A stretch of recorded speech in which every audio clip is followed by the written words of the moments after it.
And let's talk about Maury Povich, who is like someone, of course, that I grew up watching in regards to like talk shows back in the day. Well, he sat down for interview. First of all, I didn't even know Maury was running around here doing a podcast. But yeah, like millions of others, he got a podcast, Life After, doing the talk show, which Karamo done took over. Now Karamo about to be unemployed on both ends with Karamo and Queer Eye. But yeah, nevertheless, Maury done jumped on the whole podcast situation, and he had Ricki Lake as a guest. Who Ricki Lake was somebody who was of my generation, that was like this young girl who was in her 20s. I was in school when our talk show debuted, and definitely I would say with that show, that was like something that I feel like someone as young as I was would run home from school, go and do my homework, and have be ready on time because the show used to come on 5 o'clock on Channel 11.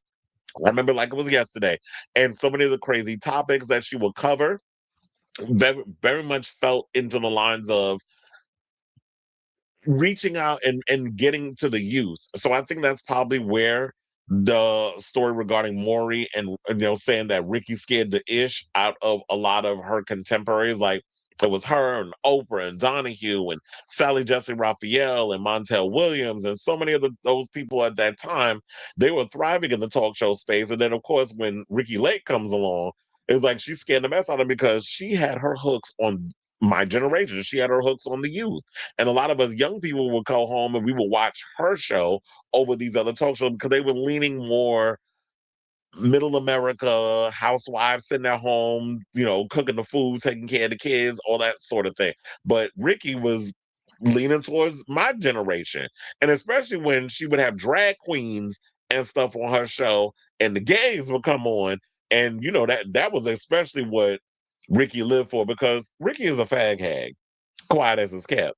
And her coming from that whole John Waters era, because that's where she got her start in acting with Hairspray and Serial Mom and some of those other films, she had her hooks into the gay community. So she was an ally and she was, that sort of thing. That's, I think, also why we lived for her. But let's get into the article courtesy of Entertainment Weekly. So they said, "You scared the shit out of the rest of us." This this is what he told her on Monday's edition of On Par with Maury Povich. "When Ricki came on, you had to understand the 90s were the golden age of daytime talk shows. I mean, there were 20 of us on air, and most of us were in our 40s and 50s, and maybe even older. And here comes this 23-year-old who gets the youngest audience of us all, and we were scared shitless." Now, Lake, the show's guest star, noted that many of her competitors made changes after her series premiered 2 years after the debut of Maury. She said, "Well, you change your formats, a lot of you. You change the tone of the show.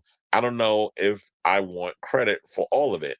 Well, I think you should give credit to Ricki Lake, because yeah, the way that Ricki Lake did her show, it was showing, like, looking back on it, a lot of those shows were, a lot of them were much older. When you look at Sally Jesse, I had no idea that lady was like in her 90s. I thought she was way younger than that back then. But now, yeah, she in her 90s.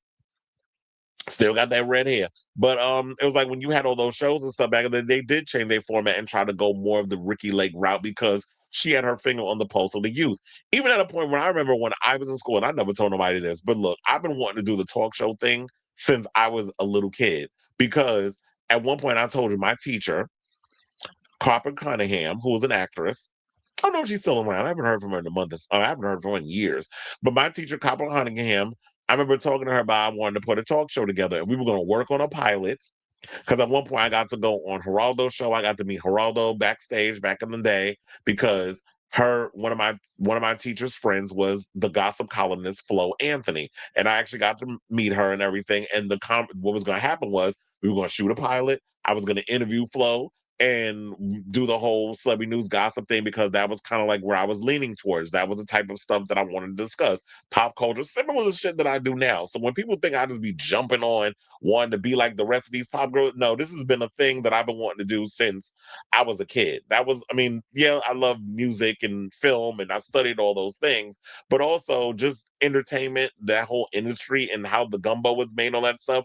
All of that has kind of been in my wheelhouse since I was this big. So, um, I don't know. It just took me back to that moment when I was just thinking about that, thinking about this. And Ricki was an inspiration of one of the people that I admired. It was her, Howard Stern, and Wendy Williams. That was like my trifecta of people who have been inspirations for me in regards of the whole talk show podcast.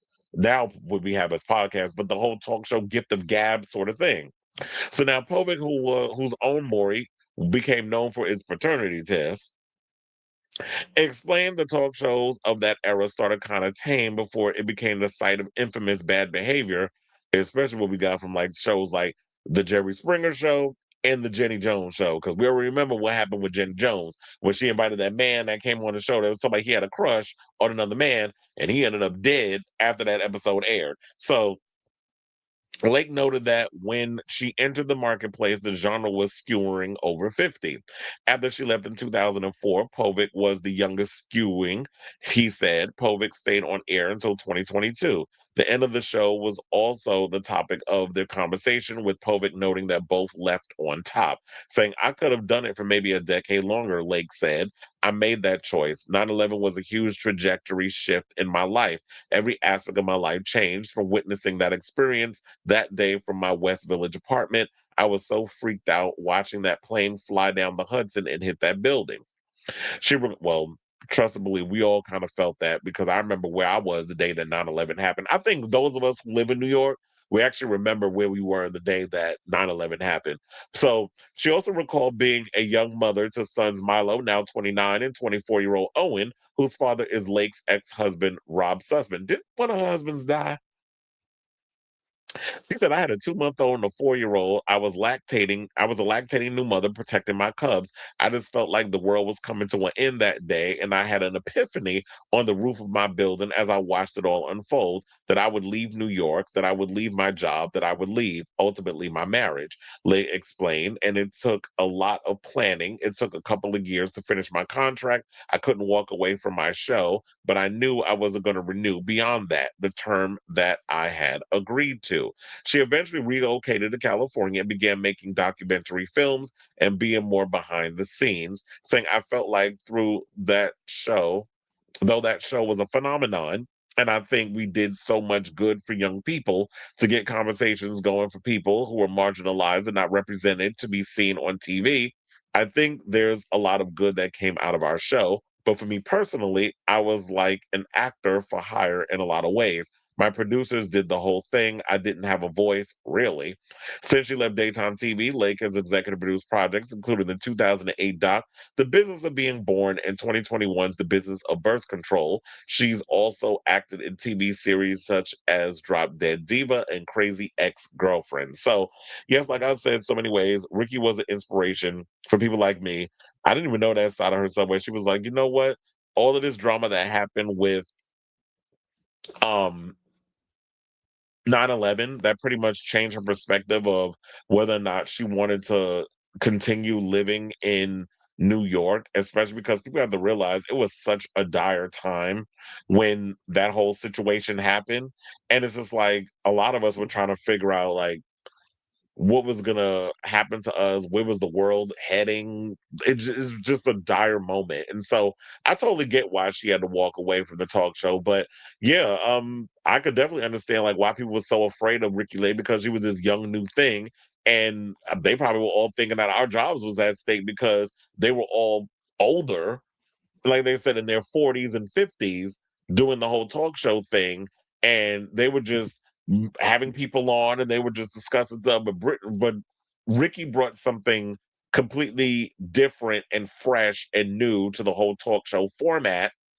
And it's sad to hear that she didn't really have a voice in what it was that she was doing over there.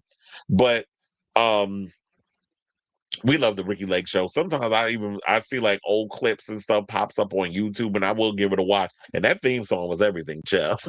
So I used to live for that Go Ricki theme song. But anyway, so I say all this to say, now that I'm done being all nostalgic, what do you guys think of this story in regards of what Maury had to say? I mean, were you a fan of the Ricki Lake show back in the day? How did it make you feel when you watched that show? I told you that show was everything. Like, I just felt like we finally had a show that spoke to the youth, and I wanted to be at the time, even skewering younger, wanted to be like the youngest kid to actually have a talk show if we could have made that whole situation work. But sadly, it didn't. But look, I've the way that technology and everything works now. In a way, I got my talk show, but I still leave it out in the open that one day I will literally have my own show with an audience and doing the things that I actually want to do with an actual show on maybe a streaming service or whatever. So let me know what you guys think of this story in the comments down below.